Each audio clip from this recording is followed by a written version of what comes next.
When Emperor Wen of Han, Liu Heng, ascended the throne, of his 8 elder brothers from earlier years, only his 7th younger brother, Liu Chang, king of Huainan, remained. Liu Chang's mother, Lady Zhao, had originally been a palace maid in the household of Zhang Ao, king of Zhao, who was the son-in-law of Emperor Gaozu Liu Bang. Lady Zhao was presented by Zhang Ao to Liu Bang to attend his bed, and after a single night's affair she became pregnant with Liu Bang's imperial offspring, though Liu Bang himself was completely unaware of it. Later, when Zhang Ao's retainers, including Guan Gao, were denounced for plotting rebellion, Lady Zhao was implicated as well and was seized and imprisoned. Lady Zhao told the officials that she was carrying Liu Bang's child. The officials reported this to Liu Bang, but because he was angry with Zhang Ao, Liu Bang paid no attention to Lady Zhao. Lady Zhao's younger brother, Zhao Jian, had no choice but to ask Marquis of Piang, Shinichi, to plead with Empress Liu. Shinichi was a favored courtier of Empress Liu. However, out of jealousy, Empress Liu refused to release Lady Zhao. Shinichi also did not persist in passing along Lady Zhao's petition. In the end, after giving birth to Liu Chang, Lady Zhao, filled with grief and indignation, committed suicide. This incident later gave rise to Liu Chang's resentment toward Shinichi. After Lady Zhao gave birth to Liu Chang and then took her own life, the prison warden carried the newborn infant to Liu Bang. Overcome with regret, Liu Bang ordered Empress Liu to adopt the child. Lady Zhao's death stirred a sense of compassion in Empress Liu, who hoped to ease her own pangs of conscience over having once been jealous of Lady Zhao. She raised Liu Chang as if he were her own son. After Emperor Gaozu Liu Bang died, Empress Liu persecuted the rest of Liu Bang's sons, but she treated Liu Chang differently, caring for him attentively. Between them it was as though they were mother and son, and their bond was strong. Yet Liu Chang always harbored resentment over Shinichi's failure to make every effort to help his mother in those early years. When Emperor Wen of Han, Liu Heng, came to the throne, Liu Chang considered himself the closest to him in kinship. Arrogant and unruly, he repeatedly violated laws and regulations. Out of fraternal affection, Emperor Wen often tolerated and pardoned his misconduct. In 177 BC, when Liu Chang came to court from his fief, his manner was extremely arrogant. Accompanying Emperor Wen on a hunt in the imperial park, he disregarded proper etiquette between ruler and subject, going so far as to ride in the same carriage with the emperor, and often addressed him simply as elder brother. This displeased the court ministers, but Emperor Wen took no offense. Liu Chang was intelligent and strong, able to lift a massive ceremonial cauldron with ease. One day, he went to the residence of Marquis of Piang, Shinichi, requesting an audience. When Shinichi came out to meet him, Liu Chang suddenly drew an iron mace hidden in his sleeve and struck the Marquis, then ordered his retainer Wei Jing to kill him. Afterwards, Liu Chang galloped to the palace, stripped off his upper garments before Emperor Wen, and confessed. "My mother should never have been punished because of the Zhao kingdom's treason." At that time, had the Marquis of Piang exerted himself to the utmost, he could have won Empress Liu's aid to save her, but he did not. That is his first crime. Prince Zhao Rui and his mother were innocent, yet Empress Liu deliberately murdered them, and the Marquis of Piang failed to speak out and restrain her. That is his second crime. When Empress Liu enfeoffed her own clan as kings, plotting to endanger the Liu family's throne, the Marquis of Piang did not stand forth in resistance. That is his third crime. "I have slain this traitorous minister who endangered the state, and in so doing avenged my mother. I now kneel before your majesty to beg punishment." Emperor Wen, moved by pity for Liu Chang's intentions and out of fraternal affection, did not punish him and granted him a pardon. During this time, Empress Dowager Bo, the crown prince, and the ministers all feared Liu Chang. After returning to his fiefdom, Liu Chang became even more arrogant and unrestrained, disregarding the laws of the central court.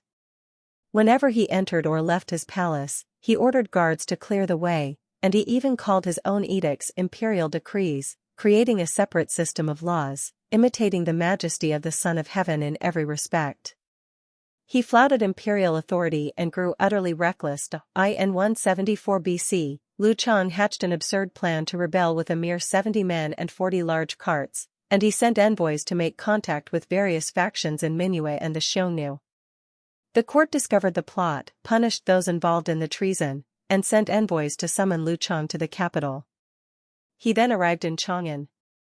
After discussion, Chancellor Zhang Song and the other ministers submitted a memorial stating, King of Huainan, Liu Chang, has abandoned the laws of the late emperor and does not obey the Son of Heaven's edicts.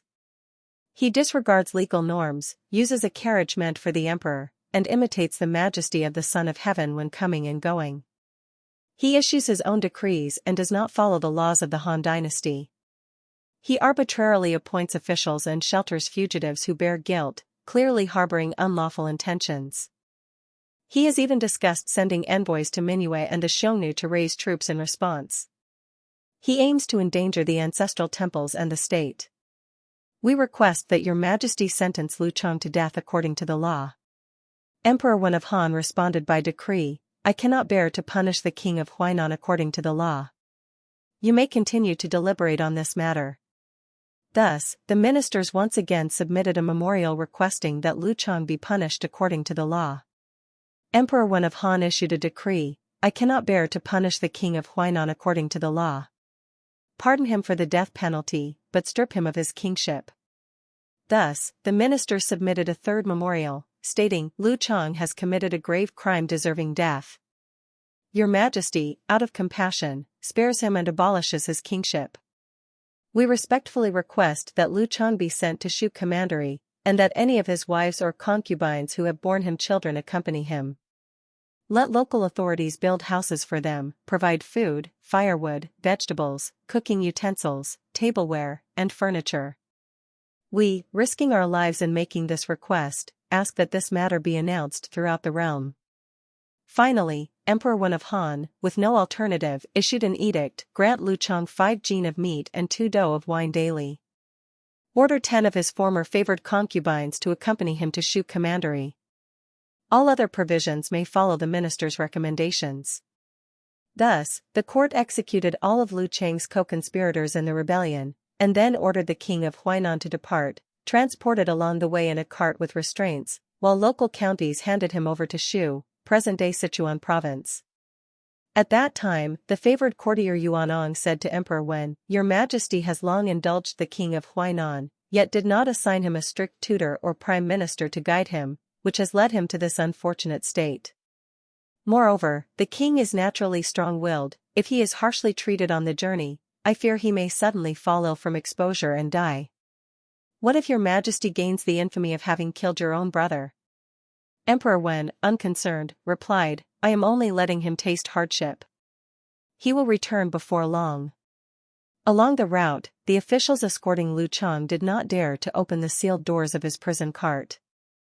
Liu Chang said to his servants, Who said your father is brave? How can I still be brave? Because of my arrogance, I could not see my own faults, and now I have fallen into this predicament. How can a person endure such frustration in life? He then starved himself to death. When the cart reached Yong County, the county magistrate opened the sealed doors and reported Liu Chang's death to Emperor Wen. The emperor wept bitterly and said to Yuanong, I did not heed your advice, and now the king of Huainan has died. Yuanong replied, The matter is now beyond remedy. I hope your Majesty can comfort yourself. Emperor Wen asked, What should be done? The emperor then ordered the chancellor and the imperial censor to arrest and interrogate all county officials who had escorted Liu Chang and refused to open the seals to feed him. They were all to be executed. Liu Chang was then buried in Yong County with the ceremonial rites due to a marquis. Unprincipled indulgence is not love, it is spoiling. Emperor Wen, out of fraternal affection, tolerated and pardoned Liu Chang's arrogance, insolence, and repeated violations of the law, without guiding or educating him to recognize and correct his errors. As a result, Liu Chang became even more arrogant and reckless, going so far as to shelter fugitives guilty of crimes from the court and collude with foreign powers, Mingyue and the Xiongnu, in plotting rebellion, an offense beyond pardon.